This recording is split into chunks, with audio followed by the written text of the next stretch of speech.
The views expressed on the Warren and Bradley Show are not necessarily those held by the hosts, Warren and Bradley, nor those of the proprietors of the website, warrenandbradley.com. 5, 4, 3, 2, 1, fire!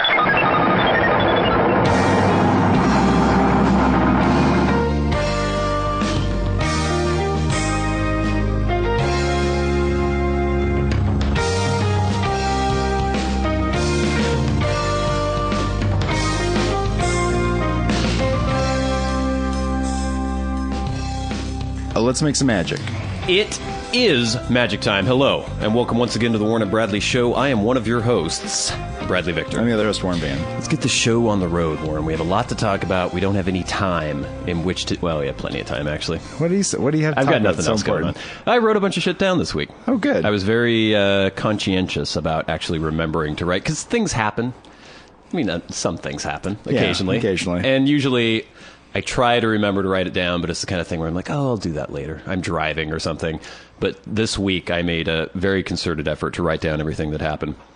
And now that I'm looking over the list of it's like a quote, therapy session well, now. of quote everything that happened, Yeah. it's kind of pathetic. I think the listeners are aware of the things that happened to you. Well, speaking of which, we might as well get the Bradley Goes to the Bagelry segment of our program out of the way. Every week we like to check in on what Brad does at the bakery. Someone make you angry? No. Did a child act in a childish way? Well, okay, remember, I don't know, a couple weeks ago when the mentally challenged individu grabbed the wrong chair. Yeah, and I was treating him like a dog, like Caesar's way, Caesar Milan. And you told me that I should not get involved, that it was none of my business. Well, today something happened, and your little voice was speaking in my head when this was going on. I was at the little coffee station waiting to put cream and sugar in my coffee, and there was a guy at the station in front of me putting cream and sugar in, and he was putting his lid on the coffee. And I could see as he was doing it that it was not all the way on to the coffee cup. And I was about to go... you might want to get that down all the way. But then Warren popped up into my mind. He's like, don't get involved. It's none of your business. Yeah. I was like, all right. I washed my hands of the whole thing, grabbed his coffee, ba-bam! Just splattered all over the place. And he gave out a bellow like, was it Empire Strikes Back? When, or no, maybe it was Return of the Jedi. When Luke cuts off Darth Vader's prosthetic hand and he goes, ah! Yeah. He gave out that kind of like Darth Vader, half angry, half like alarmed sort of yell. It was a disaster, and I could have prevented it if I had become involved. That's fine. I was mostly opposed to you treating the mentally handicapped like a dog. Well, once I was treating him like a dog once I had already been involved. Yeah, okay. You were angry about me getting involved to begin with. This is the thing. You could have probably handled it in a way where you could have been courteously been like, oh, your coffee thing's about to pop off. But it would have gone in some weird direction and would have ended up with you yelling at that person. It probably would have ended up with him like throwing the coffee in my face or something eventually. Another bagery incident, I guess it was yesterday. It's been a while since I have known a woman in the biblical sense. And lately... Didn't that happen at the bakery? No. Okay. But lately I've been a little pent up. And, normally I have ways of dealing with such things. Yes. I'm not saying anything. But, I don't know, for some reason the last couple days I've just been like, oh, God, must touch woman. Must have woman. And just really having trouble thinking of anything else. And normally in social situations, I'm very tactful and everything, but I caught myself staring at this girl's ass while I was in the bagelry. Yeah. There's this group of college girls waiting in line in front of me, and one of them had on her little yoga pants and just had this bam, amazing ass going on. Yeah.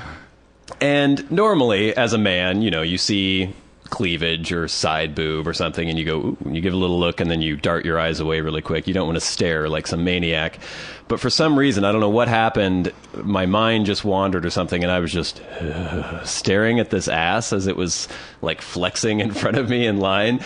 And all of a sudden I realized the girl had turned around and saw that I was staring at her ass. And I was like, oh no, what's going to happen now? She's going to freak out, or she's going to make some comment, or she's going to be upset. But she went, you like what you see? Ew. And I was so taken aback because, first of all, I was caught staring at this ass, and she was probably, who knows how old she was? She could have been like anywhere from... But did she say it in a way she was like an aggressive way? Like, no, like what you say? No, it was like this weird seductive, like, oh, I caught you looking at my ass, and now I'm going to proposition you or something, some weird way. And I couldn't come up with any sort of clever response because I was caught in that moment where I thought I had been caught red-handed and I was going to be embarrassed, but then she threw it back in such a weird way that I wasn't expecting. I just was like, and then she just like gave me this weird look and turned back and made her order. And then as I sat down and was eating my food, her and her group of friends sat down at another table across from me, and she kept making blatant attempts to shove her ass around. She would like get up from the table and I don't know, she was like fiddling with her cell phone or something and putting it in her purse, and she leaned over her chair and was like ooh, shoving her ass in the air. And it got to the point where I didn't know if then she was like trying to fuck with me now or something, or if she really wanted me to stare at her ass the whole she time. Was shoving her ass in the air like it was like aggressively, or was it just because you were staring at that thing? I wasn't staring anymore at this point, and it was like she was trying to get me to stare at her ass again or something. It was like, oh boy, you can bend over, but then there's bending over and presenting, like arching your back up so your ass is just flailing around in the air. That's what she was doing, and it was weird. This sounds like the testimony that you give in court after you've like kidnapped her and murdered her. She was asking for it. Yeah, and like bury her in a park somewhere. You're like, well, Your Honor, she was like poking her ass around. Like she got up to get her phone and she was like sticking it out. And the judge is like, I understand what you're saying. She's like, stick it out. You know, like when you bend over, you like poke it out and show it. My defense attorney would say I would like it put into the record that she was wearing tight yoga pants, Your Honor. Like, case closed. Throw it out. I know that criminal justice system loves that when people are asking for it by wearing tight yoga pants. Yeah, I know. Yeah, it's a precedent. It was in Miller versus I don't know. There's a couple other like obnoxious little happenings throughout the week.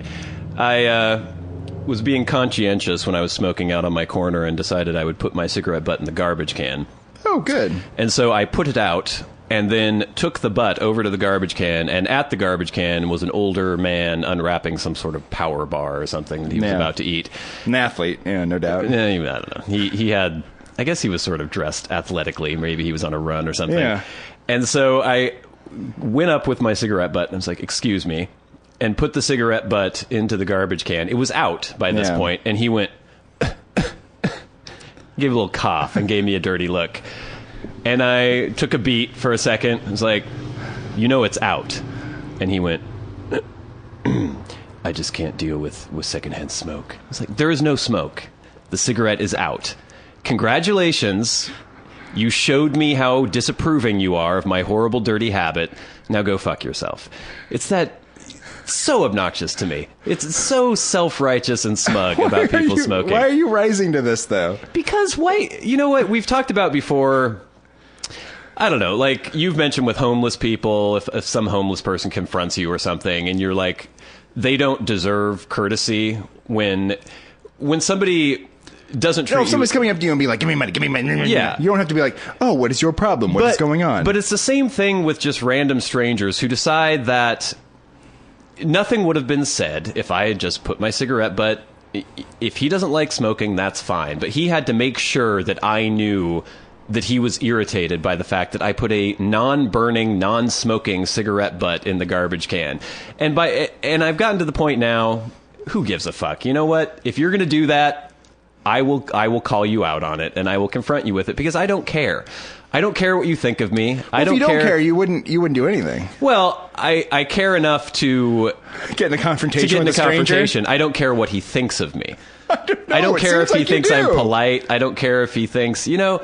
It's not like there's a difference between someone being like, I disapprove of your smoking, and me going, oh no, he disapproves of me. Or just confronting me with their ridiculous viewpoints. Well, that's both. It's the same. I mean, but it's the same thing. It's caring about what they're doing. Whether you are offended by what they say or whether you confront them about what they say, it really doesn't matter what they say. Okay, well, let's say I'm not offended by his opinion of me, but I am offended by his rudeness and self-satisfied, self-righteous, smug demeanor, and I want to throw it in his face. Slap him back. But he has the same. But he has the same thing. He thinks like smoking's the worst thing in the world. So well, fuck him. He's a piece of shit. It's so irritating. I'm so sick of people lately. I don't know what's going on. You gotta have to let it go with these people, you know that. If people are going to confront me, I'm going to throw it back in their face. That was not a confrontation. Yes, it was. It was so blatant. No, he looked at me and gave me a dirty look and was like, and I threw it back in his face because he's a piece of shit. Sick of it. Is this improving your life? Is this making you feel better doing these things? It does, actually. I felt pretty happy after that. It actually it put me in a better mood. Yeah. Really? Yeah. Do you see the boots I'm wearing here, Warren? Yep. They're beautiful, aren't they? Nice boots. This is the kind of thing where I don't have any friends who care about clothing at all, and I like clothing. I like shoes. I like outerwear. I like clothing. Yeah. I went to Goodwill the other day. Oh, boy. And the only reason I would ever go to Goodwill is to buy some shitty work clothes. The weather's changing a little bit. It's getting a little warmer. So I needed some warm weather work gear. It's like, I might as well go to Goodwill because it's just going to get trashed anyway. So I was going to go try to find some T-shirts or whatever. And while I was there, I was like, maybe I'll see if they have any used work boots that I can get. Went to the boots section. Yeah. And saw these boots. Now, nobody can see these at home, but they are... We'll take a picture and put them on the website. Maybe we'll put a picture on the website. But I saw them, and this is me. I see these boots, and I went, huh? And did a weird double take. They were sitting in the work boot section. They were like $35. And I was like, those aren't work boots. $35 for something at Goodwill? Well, they're almost brand new. Yeah. For some of you who know anything about clothing brands, they are Fry boots. And Fry boots are really, really cool boots. Oh, I know people have been talking about those Fry boots. I think our good friend Stephanie has a couple pairs of Fry boots. And I think some other girls were talking about it. I heard about it. They're really well made, really nice quality. They're like $300 new. Oh, my. And I saw these boots. I was like, what? Oh, my God. And it was freaking out because I saw these. I'm like, and I tried them on. They fit me perfectly. I looked up on the Fry website and saw that they still made the style. And they're like $278 or something. I was like, what? Wow. Finding this pair of boots for $35. And I was so, that made my entire month, basically. I was so excited about it. And then I realized I had no one to tell. And nobody who would care at all if I told them. I couldn't think of anybody. And then I finally thought of a girl I knew and texted her. I was like, I found these boots. And she went, great. I got a great deal on boots at the thrift store. Yeah. That's a great thing for you. I was happy. I'm very happy. I'm glad you're happy about it. Yeah, that's wonderful. They look like fine boots. I wouldn't be able to tell you if those boots could have come from Payless Shoe Source for all I know. I don't know. They look just like boots to me, but I'm sure they're fine boots. Oh, they're great. Yeah, I oiled them up, cleaned them up, oiled them up. Been walking around with them. I slipped in Fred Meyer. They don't have a lot of traction. Well, you're going to get hurt. Well, I was walking behind this girl and went, oh, and totally, I caught myself, but sort of bumped into her, and she went, oh, and gave me this weird look like I had lurched at her or something. And I was like, slippery floor here. I got these boots at the thrift store. Yeah, I didn't go off on the whole story, but yeah, she was a little affronted. The other big news this week. Oh, God. Now, you might find this interesting. I completely changed my diet. Your diet? Yep. No more frozen chimichangas. I was just going to say that. No more Ritz crackers or Cheez-Its or Wheat Thins. You're not just going to Burger King instead of McDonald's for lunch? Not that kind of change? No. And I don't even do the fast food thing for lunch anymore. I was thinking the other day, it's been about a week since this began. I think it was last Sunday, actually, after we recorded. I realized I didn't have any food in the house. I need to go to the store. And it occurred to me, I don't care what I eat at all. So you should probably eat something healthy. Exactly. I was like, I don't eat these Jose Olé frozen chimichangas because I love them and I crave them. I just eat them because they're cheap and easy and I don't have to think about it. And I'll eat the same fucking thing every day. I don't care about variation. I don't care at all. And I was having this conversation with my brother that same day where he was talking about if they had made a human chow, just like dog food, like dried human kibble, not made of humans, but nutritionally balanced for humans, that I would just eat that every day. Yeah, if you just get a big bag of it. Yeah. You dump some in a bowl and then eat your quantity for that day. Yeah. I would be perfectly happy with that. And so I was at the store and I was looking at my Jose Olé chimichangas and I was like, you know what? I'm going to see how expensive it is to get things that might actually be healthy. or at least not actively unhealthy, like the shit I'm eating right now. And so I developed my little diet. Now, every single day for breakfast, I have an egg and a piece of fruit or like yogurt. Yeah. For lunch, I have just a plain can of tuna fish. And what? Yeah, just you eat a can of tuna fish? Yeah, for protein. Okay. A plain can of tuna fish, another piece of fruit, and some like carrots or something like that. Yeah. For dinner every night, I have a chicken breast fillet and a salad and a roll. Oh, and I've been having this diet for a week. That seems pretty good. It's fine, and it's not, to me, it's not at all. I'm not feeling punished or anything. I don't feel like it's restrictive. And if I want, I'll still order a pizza whenever I want a pizza, or I'll order whatever, Chinese food or something. Because it's not like I'm, oh God, I need to lose weight or anything like that. I'm just, I like having shit in my fridge where every day I know I will eat this. This is what I'm eating. I don't have to think about it. Okay. I just pop it in. Good. You're turning to my dad. That's what you're telling me. Well, I've never cared about food. We've talked about this before. Yeah, I know. But my dad is really into, he'll like get something he'll make and he'll be like, that'll feed me 8 days. Yeah. 8 days. I'm always like, that's impressed by it. He's like, 8 days. I don't have to think about food. You know what I mean? Yeah. And I just come home and eat the same exact thing every day in the same quantity. And I don't have to, and I'm like, God bless him. I don't make it in advance. I should do that though. I don't know how long it would keep. Well, I think he will stick something in a crock pot or something. Yeah. He'll make some sort of stew or something, or then he'll like individually like package each one and then come home and eat it every night. If I could just have some sort of wish fulfilled where I didn't even have to eat, the nutrition would just appear in my stomach or in my body, I'd be perfectly fine with that too. Really? I don't even want to think about it. I don't care. I don't care. It's sustenance. It's fuel for the body. It makes it so I don't pass out. I don't know how many people are like that. There Not must be very many. some like term for people like you. Yeah, I don't know. You know how people are asexual? You're like eatable? Nutritional? Nutritional? You know what I mean? I enjoy things when I have them. Are we recording? Yeah, we are. Okay, that freaked me out for a minute. I enjoy things like, we'll go out to dinner or something with friends, or a friend will cook dinner for me or something. And if food is put in front of me, I'll be like, this is good. I enjoy this. But I don't care. I don't think about it. I actually looked in when I was thinking about the human chow. I looked online to see if there was any alternative, and there is monkey chow. What? Made by Zoopreme. For monkeys or for people? For monkeys. It's for I can't remember if it's all monkeys, and for New World and Old World monkeys and great apes. Yeah. And it's supposed to be complete nutrition for primates. It's like, huh. And it's like these little biscuits, and it was like $30 for a 20-pound bag. And I was trying to figure out how long I could survive off a 20-pound bag of monkey chow. But then I found some dude a couple years ago had done a whole blog about how he had eaten nothing but monkey chow for a week. Of course. And he wasn't too happy about it. No. But I think I could have succeeded where he failed. I mean, if you had to do it, you would probably do it, but I don't think it's the ideal thing to do. I'd worry about this tuna fish.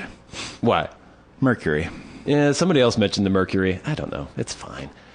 I don't know. I like tuna fish. Eating that much seafood, I don't know. It can be bad for you, is my understanding. Yeah, whatever.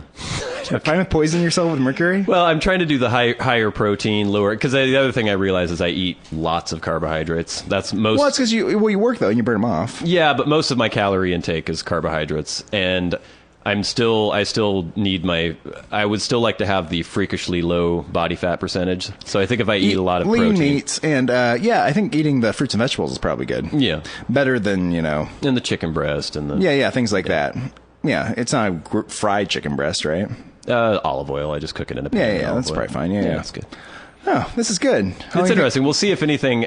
I'm doubtful. You're going to feel better? I don't know. I'm doubtful about that. Everyone always talks about, I went on this gluten-free diet and I just have so much more energy, and I feel like... Maybe the listeners will be able to tell if you're less angry. Maybe. I don't know. It doesn't seem to have helped. Maybe strangers in the street will be like, have you been eating better? You'll be like, yeah, I feel a lot better. Yeah, I feel a lot happier. I'm on a high-protein, low-carb diet. Yeah. Yeah, I don't think it's going to make any difference. This is great. We'll see. You might want to mix it up, though, at some point. You're going to get tired of this. I won't, actually. You think you can just eat the canned tuna fish every day for years? I ate the same dinner every single day for months and months and months and months and months and months. Years. Well, I guess it would. And every once in a while, I'd be like, I will order a pizza or something. And I would. And that's a nice thing, is that I'm not trying to keep to some strict diet. I'm just doing this for the sake of convenience, and I figured if I eat the same shit every day anyway, I might as well make it good shit instead of horrible shit. Yeah, so it's a good choice. Yeah, it's fine. I mean, I had my bagel sandwich today. We'll get you started on one of those e-cigarettes, and you'll be on the path to health. No, those don't work.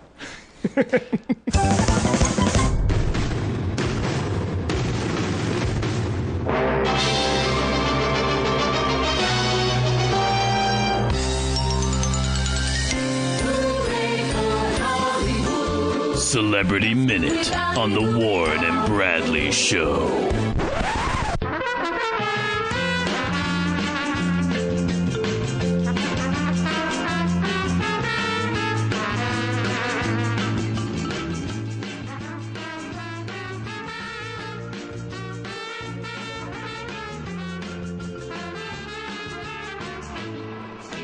Alrighty, top story on this week's Celebrity Minute. Kristen Stewart, Robert Pattinson break up for now. Ooh, for now. It's another one of those things where you had the Chris Brown-Rihanna breakup last week.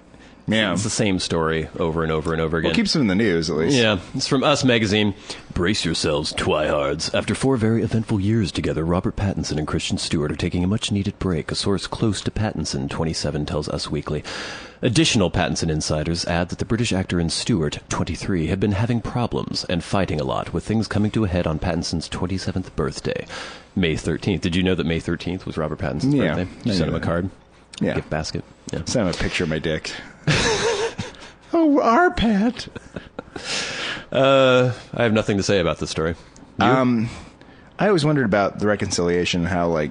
I think it was done because the last Twilight movie was coming out, and they didn't want the press from their breakup overshadowing the press breakout of their movie. Yeah. Yeah. Where do you think, who will be the bigger star in 5 years? Stewart. Really? Yeah. You think our Pat will fade away? Yeah. I can't, I don't really, I guess I haven't really seen him in much. He doesn't strike me as insanely talented or anything. But that's irrelevant, as we've learned. Well, if we know anything about Celebrity Minute, we know that it's irrelevant. I mean, it's just a matter of, I don't know, determination and luck. She'll be more famous for as long as she has her looks. Yes, that does help. Yeah. Next story. From Us Magazine, Zach Galifianakis quits drinking after 2 men spit in his face. Yeah, that'll do it. What does the one have to do with the other? Did just 2 men just happen to spit in his face and he was like, you know what, I'm going to stop drinking now? Well, let me read on in the story, Warren.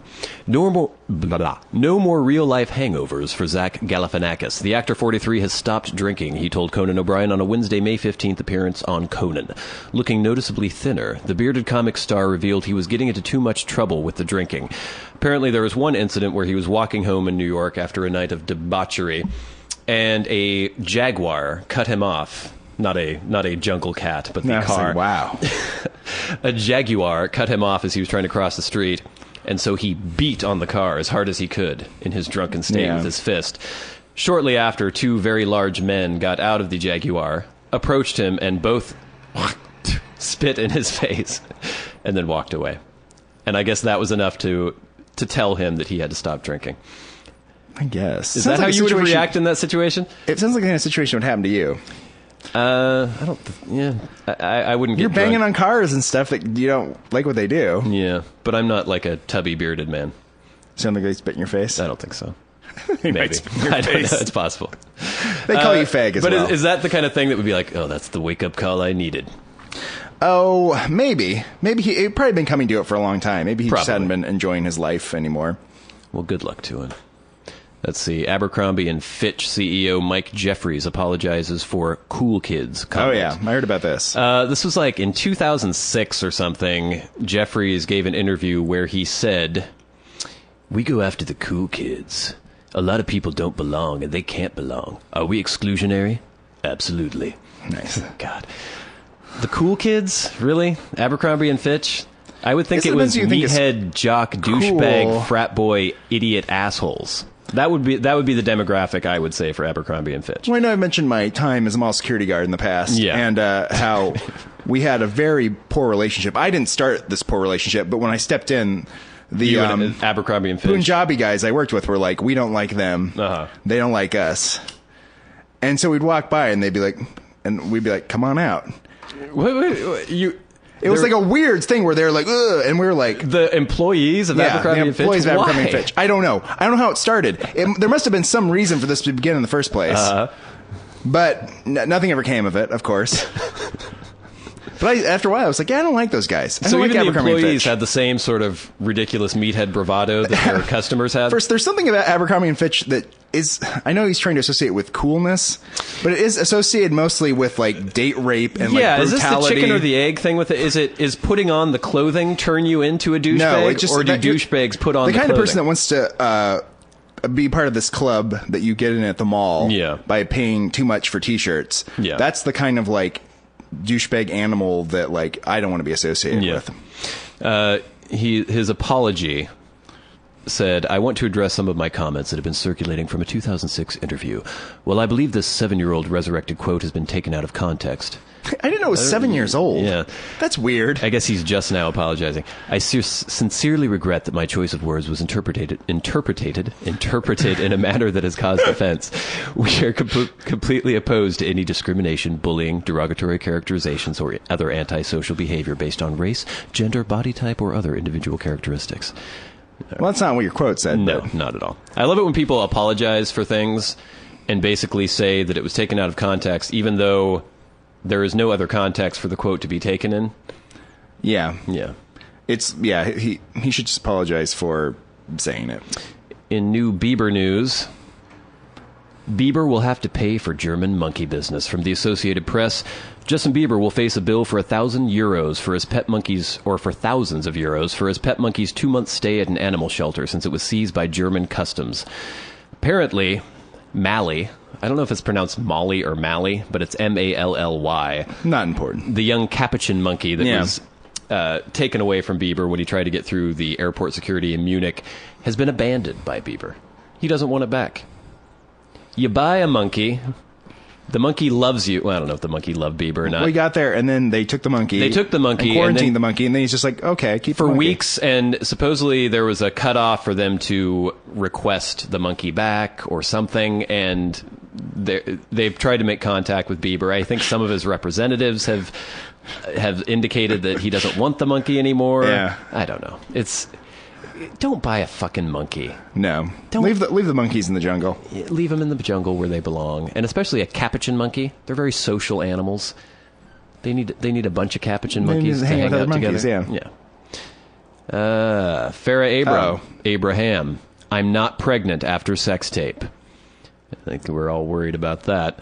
I guess it was a no condom scene in her sex tape with James Dean. I assume James Dean being a professional would... Well... It's from Us Magazine. James Dean can breathe easily because his sex tape partner Farrah Abraham is not pregnant. The Teen Mom star tweeted the good news on Friday, May 17th after filming an episode of the upcoming talk show The Test. So here we go again with her doing everything she possibly can to get some sort of publicity. I guess this is some sort of CBS talk show where there's DNA tests, all sorts of tests are administered for trying to catch people in a lie, basically, or to prove if paternity or things like that. She was on the show with her parents, and I guess they gave her a pregnancy test. She tweeted, "Deep breathe. I'm not pregnant." I think she meant to say breath, but she spelled it breathe. Yeah.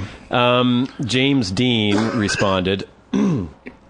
He quickly slammed Abraham for purchasing the test during a photographed outing. I guess she was caught purchasing the test at some drugstore or something. Okay, that's what she did, right? She set that up to show it looked like she buy the test, so they'd report that she might be pregnant. She was never going to be pregnant. He called it a publicity stunt. Yeah, it was a publicity stunt. He said, "This is the type of publicity I do not agree with and do not want to participate in. Joking or lying or using pregnancy to get attention in media is not cool. When Vivid booked me for the scene, I had 2 stipulations before I agreed. 1, that she was tested in the exact same way as all the adult film stars, and 2, that she was on birth control." It's funny, that the man who is paid for sex is like Abraham Lincoln in this story. In this story, he's like the most sane, upright person in the world compared to these other people. I guess it's really weird. It's morals among rogues or something. I don't know. It's very strange. Next story. New Yorkers furious over photos taken through windows. In one photo, a woman is on all fours, presumably, I can't speak today. Yeah, presumably. It's not good when we're recording a podcast. Yeah, picking something up, her posterior pressed against a glass window. Uh-oh. Another photo shows a couple in bathrobes, their feet touching beneath a table, and there is one of a man in jeans and a t-shirt, lying on his side as he takes a nap. All of these photos were taken by New York City artist Arne Svenson from his second-floor apartment in a gallery opening called The Neighbors. Basically, he lives across from a ritzy high-rise apartment building, glass-faced, and he spent months with a telephoto lens taking pictures of people in their apartments, and now he's put it up as an art display. None of the pictures show the faces of anyone. And so, technically, I guess you can't say that's evasion of privacy because no identities are revealed. Yeah. But I guess the people living in the apartments are kind of annoyed by the whole thing. I could see that. We'll post some of these pictures on warrenandbradley.com, showing Warren here. I don't know what's going on in this picture. There's like a little girl being carried, I guess. Here's another of... It's got to be a maid. Yeah. Maid, like, wiping the floor or something with her ass. Not with wiping the floor with her ass. Her ass. She's wiping the floor and her ass is like rubbing against the window. Another of some legs. Yeah. Another of a pregnant woman sitting. And here's one of the couple in bathrobes. Another pregnant woman. I don't know. Apparently people are just getting pregnant at this place. Like nobody's business. I guess this is art. It's interesting. I don't care. They're trying to take legal action. I don't think anything can be done. No, probably not. Especially if you can't specifically identify who the people are. All right.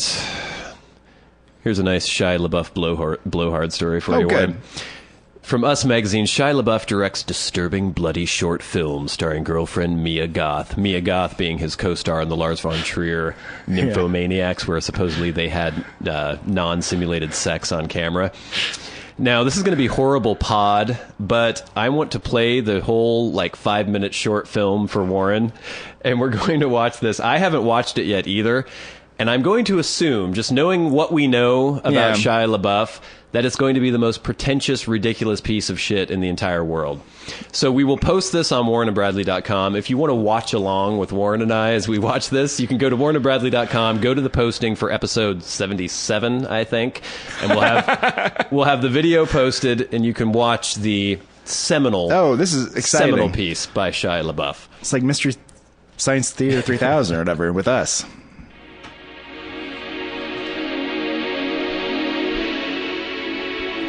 Maybe we'll narrate what's going on here. Oh, man beating a woman. There's Mia Goth here. Baby crawling upon the floor. Mother told me to get a restraining order. Move, the police told me. After my jaw was wired shut. Oh, no. Oh, she's poisoned her husband. Handle it, said my sister. Oh, no, she said.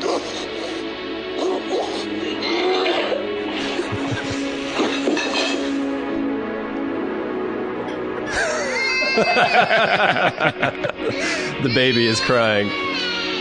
He likes his chili hot. He likes his chili hot? Is that what you said? Oh, teardrop. Wow. Oh, going right in the eye. Ooh. Fancy camera work shot. Looks like we have a music video. He gonna start singing? Yeah. Walking down the stairs for Shia LaBeouf. Oh, she's only got one arm. She's walking down the hallway with a bloody sheet. Now there's some sort of strange interpretive dance happening. Just even the soundtrack is ridiculously pretentious.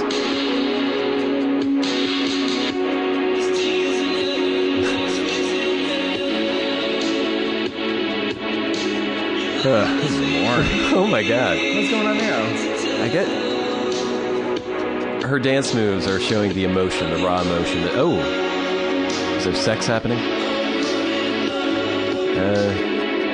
Some sort of naked man on top of her now. Screaming silently into her hand.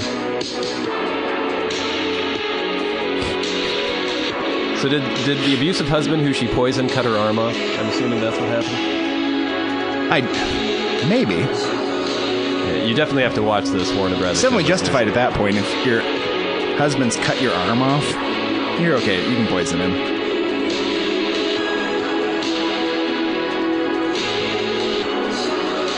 Ah, baby burning in a fire. Is that what's going on? Yeah. Here's some more interpretive dance with the armless woman.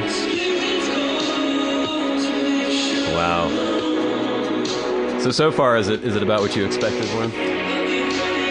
No, I expected something that had a little bit more narrative to it than There's this. no narrative. Now she's in a bloody bathtub. Apparently just gave birth to a baby. More interpretive dance. Baby on the floor. Baby's not burned Screaming anymore. silently into her hand again. Yeah, did she burn the baby in the fire? No. We're going way over our heads. We're not sophisticated enough to understand this great art by Shia LaBeouf. How much longer is this thing? I don't know if we can watch it. Is it almost over? I don't know. There's a while. Jeez. Something has to happen eventually. Nothing's going to happen. More dancing.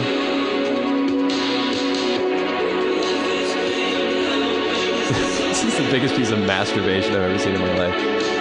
Artistic masturbation.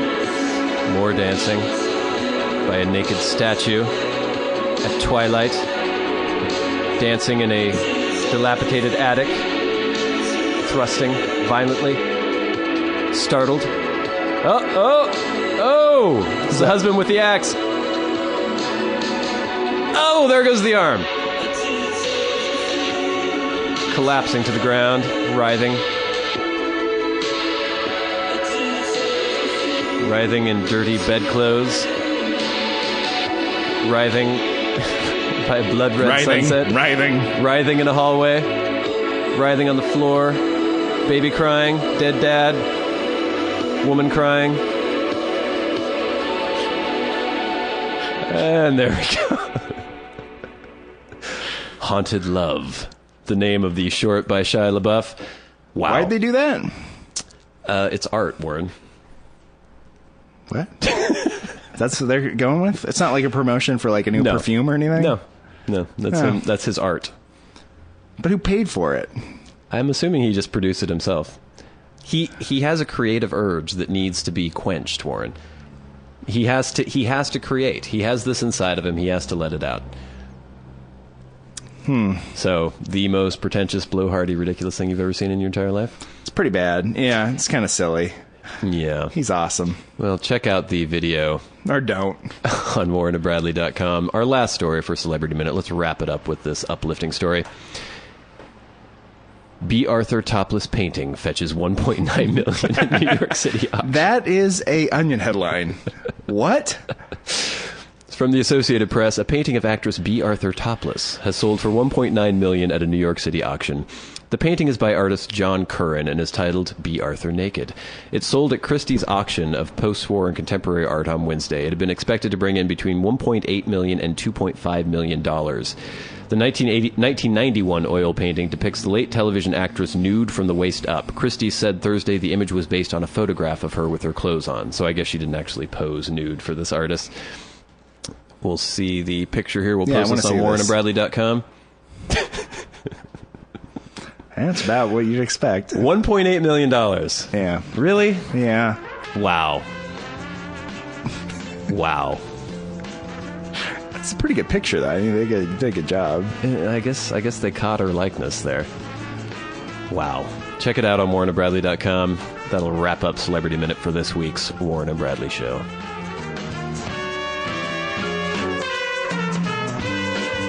This has been Celebrity Minute on the Warren and Bradley Show.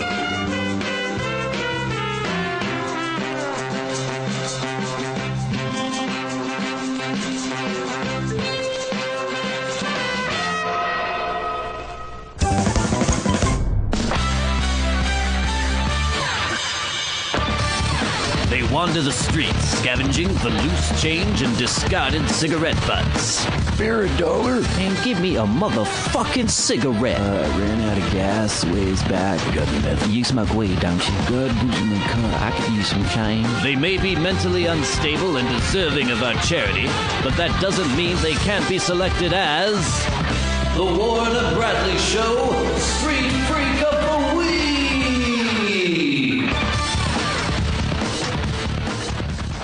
So, the other night, I was busily doing something on my computer. I think I was actually preparing the last episode post to be put online. And I came to realize that there was a woman screaming outside. Yeah. And once I finally noticed this, I realized that it had probably been going on for a very long time, but I'm so used to just tuning it out. Yeah, just tuning out all the weird screaming and yelling and crazy shit that goes on outside my window. And I actually started keying in on this and listening, and I could hear a woman just like, "Help me! Uh-oh. Help!" Like screaming, like, "Why won't anyone help?" It's like, huh. It's a Kitty Genovese thing. Well, and it was probably like 7 o'clock, 8 o'clock at night. I mean, it's still light out, and I would assume if there was someone in need of help, there would probably have been people around who would go out and see what was going on. That's what everyone was thinking. Well, about and maybe everyone else. was assuming that, and so it went on for a little bit longer, and I was like, maybe there's actually something happening. Yeah. Maybe some homeless guy is like trying to rape a homeless woman or something. For like an hour. For an hour. And, well, they both have not a lot of energy. Yeah. And so I was like, okay. So I put on some clothes, because I was in my underwear, put some shoes on, and went downstairs to try to find the source of this screaming. Looked around. I didn't see anything out front, and it was kind of hard to tell where it was coming from when I was up in my apartment. And then there's this abandoned building across the street that used to be an AA meeting place or something. And so I finally realized that the noise was coming from that building, and homeless people hang out there. There's little alcoves that they like to bed down in. And so I could still hear this whimpering and like, "Help me." So I walk over there, and I see this kind of huddled mass by the front door, and I walk up and I say, "Is everything okay?" Because there's no one else around. Yeah. There wasn't any homeless person trying to do anything as far as I could tell. And it was just this woman, not looking in very good condition at all, probably in her mid-40s or so, very haggard, very messed up looking. And she was screaming up to the point when I walked up to her, and when I said, "Is there anything wrong? Can I help?" she immediately stopped, and she looked at me and went, "What do you want?" And I said, I heard you yelling. Are you okay?" And she went, "Fuck off." I went, "All right. I just heard that it sounded like you needed some help or something. Are you sure you're okay?" And she's like, "Fuck you. Fuck off." I went, "All right." And I start walking away, and she calls out after me, "Faggot! Faggot!" And I'm like, okay. Even she knows. Even she knows. Keep walking away, and her final parting shot is, "I just fucking shit myself, faggot!" I went, okay. So I guess that was why she was screaming for help. She had shat her pants. They were dirty. It was uncomfortable. And she needed a new pair of pants. So I put it out of my mind. Yeah. Like, all right. Obviously, she didn't need any help. Well, she probably does need a lot of help. More help than nothing I can give. Too immediate. There wasn't any sort of attack going on that I could have broken up. So I went back in my apartment, thought nothing of it until the next day, kind of put the bow on this whole Street Freak of the Week. I walked in the back door just as a kind of busybody woman who lives in the building was coming in the front door. Yeah. And she's the kind of woman who's she lives on the bottom floor, and she's always looking out her window, like staring at everything that's going on. Yeah. And writing little notes and putting them on the bulletin board everywhere, like, make sure you lock the back door, or don't dye your clothes in the washing machine. I don't know who's dyeing their clothes in the washing machine. That's a bad thing to do. So she was coming in the front door, and she seemed very disgruntled and angry. And I was like, oh, hello. I try not to make too much conversation with her because it usually involves some very long, involved thing. And it's like, how are you? I'm not happy. Oh, why aren't you happy? I found these on the front stoop. She holds up a pair of women's underwear covered in shit. Well, you probably know where those came from, right? Well, I would assume so. Yeah. And but it's not a sure thing. Not a sure thing. Not a sure thing in this neighborhood. I'm assuming there could have been another homeless woman who shat herself and took her underwear off on our front porch. What I want to know is, I think there's a camera at our front entrance because people kept coming and stealing the copper railing to the front of our building. And so they inserted a camera. At least they put a dummy one. I don't know if it actually works or not, but there's a sign and there's what looks to be a camera. I would like to see the surveillance footage of this. I want to see if it was the same woman. I want to see what the process was. Did she just strip off her skivvies, her pants and her skivvies? What time did this occur? How long was she naked from the waist down, sitting in front of our building? Did she have another change of clothes with her? Did she just wander off? Genitals in the breeze? There are a lot of unanswered questions here. Yeah. But I like the fact that there was a beginning, there was an arc to this story. It's a wonderful story. Well, it's classic. It's a classic plot. It's when you're in like fiction writing 101. There's a beginning, there's a middle, there's an end, there's a denouement, if you will, and there's a resolution. It's probably the greatest story ever told. Yeah, it's amazing. There was the resolution. You got to a middle. You didn't find out what happened. Well, I wanted to almost take the underwear and launder it, and then I could give it back to the homeless person at some point. Why? Are you missing these? Why? The weird thing is that would be the resolution. She picked him up, huh? She had like a magazine.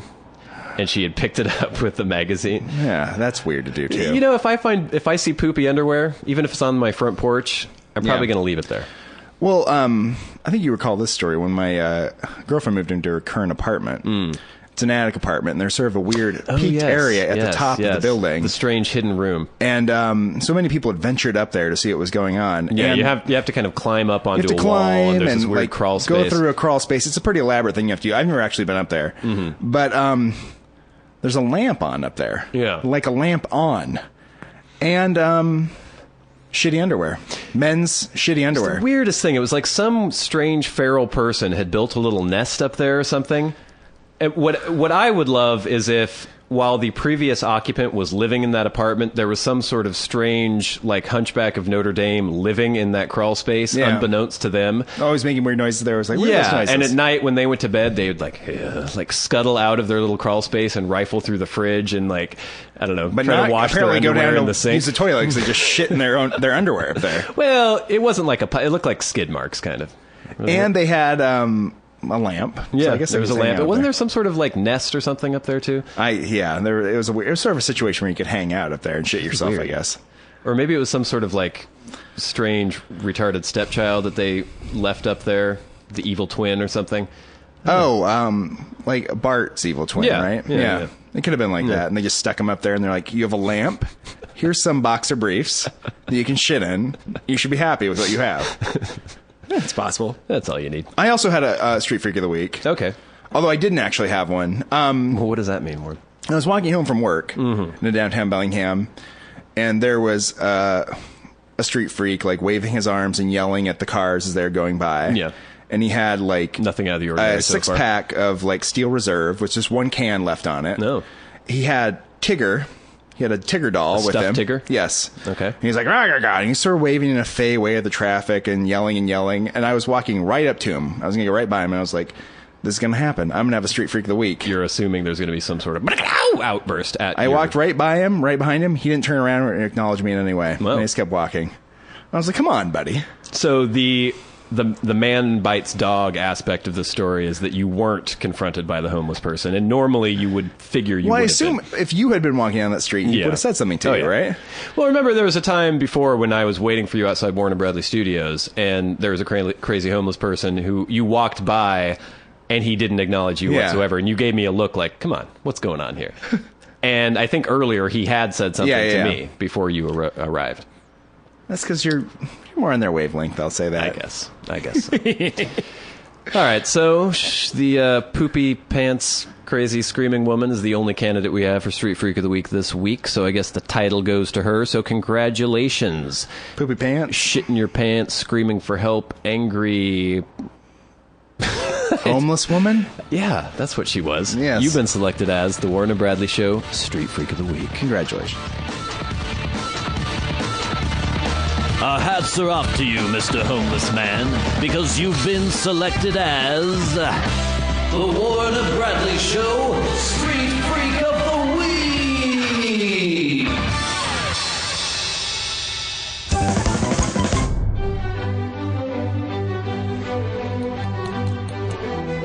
Dear Warren and Bradley, I am writing this missive to let you know that I was utterly delighted with last week's episode.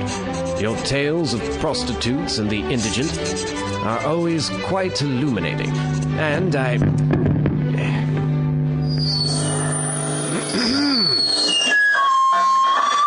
say, could you turn off that racket? Turn it off, I say! What are you doing? Can't hear myself making this ridiculous noise.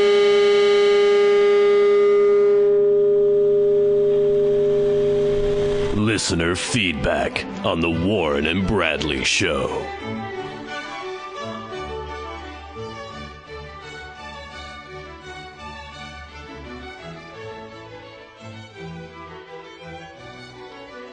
Yes, it is listener feedback on the Warren and Bradley Show. If you are a listener, and you must be because you're hearing this now, and you have a question for either Warren or myself, write to podcast@warrenandbradley.com. Write to us on Twitter, at Warren and Brad. What? Write to us on our Facebook page, facebook.com/Warren and Bradley. Is that it? Yeah, that's it. Send a postcard to Bumtown. Yeah. Just write Warren and Brad Show, Bumtown, USA, and put it in a mailbox, and it'll get here. It'll get here.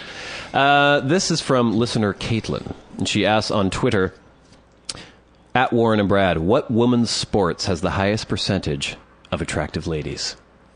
Yes. Is that your answer? Yes? This is the question. It is Yes. indeed.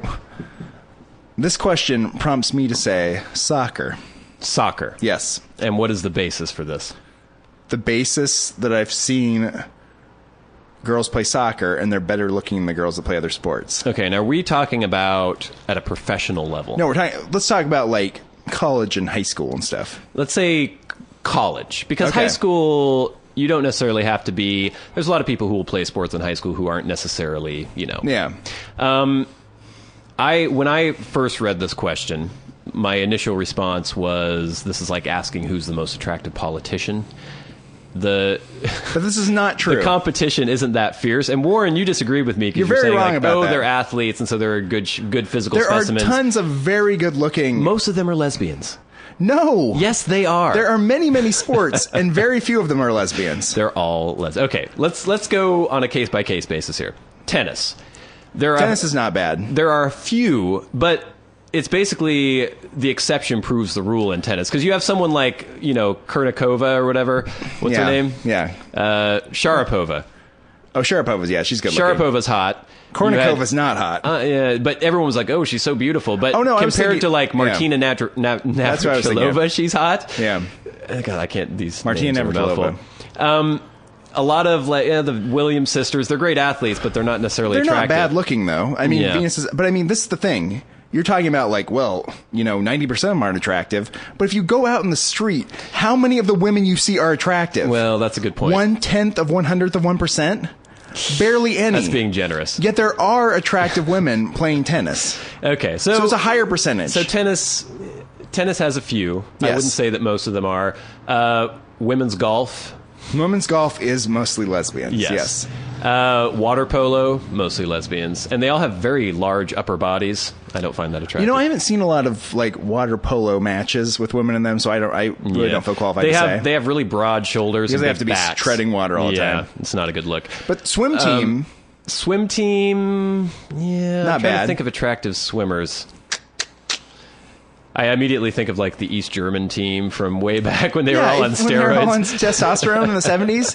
Those aren't the women, really, Soccer. See, I was thinking back to the World Cup finalist team that we had, and everyone was talking about how beautiful they all were, and I was thinking that none of them were attractive at all. No, they overrate those women. Yeah. But it's the same kind of thing where, look at how attractive Bill Clinton is. Yes, compared to other politicians, maybe, but he's a freakish, crazy-looking wolf man. Yes. Compared to the general population. He's not attractive at all. But you're not a woman. I know, How about Barack Obama? No, he's not attractive at all. What people say is attractive. Women say is attractive. But compared to politicians. No. Not compared to the general population. The general population, yes, compared to the general population. No. Not compared to models or like male celebrities that are attractive. But this is what we're doing. Okay, so if you're out at a bar or something, and you see a girl who's good looking, she is good looking compared to the human population in general. Yes. If you compare Bill Clinton to the human population in general, that includes people who you're like, ooh, that is one sexy motherfucking But I think if you man. compare Bill Clinton, we went to some bar in town and there were a bunch of 50-year-old lawyers walking around. Yeah. I think the older women in that bar would think Bill Clinton was good looking. No. You don't know that. They must. He had a weird bulbous nose and weird wolfman hair. How about Barack Obama? No. He's got big Dumbo ears, like a weasel face. This is a weird thing, though. You're trying to tell women who they should is listen attractive. To me. And you know who'd be on the top of that list. I know who. Yeah, I'm aware of who you think is very attractive. We're getting off topic here. So we've gone through tennis, we've gone through golf. You were saying swimmers. Swimmers pretty good. What are some of the other like big and soccer, women's of course. sports? Well, the problem was basketball, not good looking. No, they're too weirdly. Of course, there are exceptions, and there are occasionally good looking basketball playing women, but by and large, that's not a group of really attractive. Would you women. Consider race car driving a sport? No. You want to go Danica Patrick? No, there's a couple like German race car drivers. So what? You know about attractive German race car drivers? Well, I just saw some weird article online, like the top 10 hottest female race car drivers. And they were hot? Yeah, some of those are pretty good. Yeah. All right. I'd never heard of them, but yeah. Yeah. See, to me, I'm still just thinking, I can't, if I think of all the like jockey girls in high school too, they were all kind of like thick and stocky and weird. But think about all the girls in high school. Yeah. Right? If there were, what group of girls would you consider attractive then? A group of girls? Like but beyond like them playing a specific sport, or like the AV club. No. The people who are technical theater. I do agree with your point that generally people are ugly as fuck, just on average. Well, yeah. Yeah. Well, most women you're not attracted to, right? Yeah. Very few of them you're attracted to, right? Very few. I feel that way too about it. Yeah. But it's certainly like... So you think the percentage of women athletes who are attractive is greater than the percentage of the general population? I say yes. I say if we go to Western Washington University and go to the dorms and pull 20 random girls out of their dorm room, and we line them up, or if we go down to the soccer field and see the soccer team... campus police showing up pretty quick. And we line the soccer team up, the soccer team is going to score way better than the random girls we pulled out. See, logic dictates that maybe you're right, but somehow my gut's telling me that you're wrong. I don't know. That's because... It just seems like girls who go for sports are more of the masculine girls. Not necessarily. I don't know. Sometimes. I mean, there's sometimes big, tough ones and burly ones and stuff, but that's true in the population at large. There are a lot of burly women around. Roller derby girls? Yes, the roller derby girls. But I mean, which of the sports? That's why I always say soccer is the question. Best. I guess, soccer. I mentioned beach volleyball earlier too, when we were talking about this before the show. Those are the ones that I look at and are like, wow, they're scary. Yeah, they're kind of like really stringy and wiry and tall and yeah. Which I guess some people like because they put them on posters and put them up and stuff, but it's not really my aesthetic. Yeah, I remember when the Olympics were going on, there was all these pictures on the internet of beach volleyball players where their bathing suit bottoms had wedged into their ass cracks. It was all over the internet, and everyone's like, "Ooh, look at this!" Over the internet. All over the internet. What are you looking up? Everywhere. It was all over the place. I couldn't avoid it. It's so weird. Somehow I managed not to see this, but I know that you found these pictures. I was not purposely looking up underwear wedged in beach volleyball players' asses. I don't know how I found it, but I found it. So I don't know if we've actually answered the question or not. I think we picked soccer, right? I picked soccer. Soccer. You want to go with anything else? I'll go with soccer. All right, we'll go to a soccer game and see what's going on. Maybe synchronized swimming. I don't know. No, those people are like too finicky weirdos. Yeah, maybe. Yeah, the kind of person that gets involved in that thing. Figure skating? No, those people are weird too. Their thighs are way too big. All right, I think that's enough time for the Warren and Bradley Show this week. This has been one of your hosts, Bradley Victor. This is the other host, Warren Van. Saying, go to a college soccer game. See some hot women. Okay. This has been The Warren and Bradley Show, brought to you by Warren Van and Bradley Victor. For podcast news and information, like the show on Facebook at facebook.com/Warren and Bradley. Follow the show on Twitter at Warren and Brad. Subscribe on iTunes and leave a review. For episode archives and episode pictures, go to warrenandbradley.com, and to contact the show, write to podcast@warrenandbradley.com.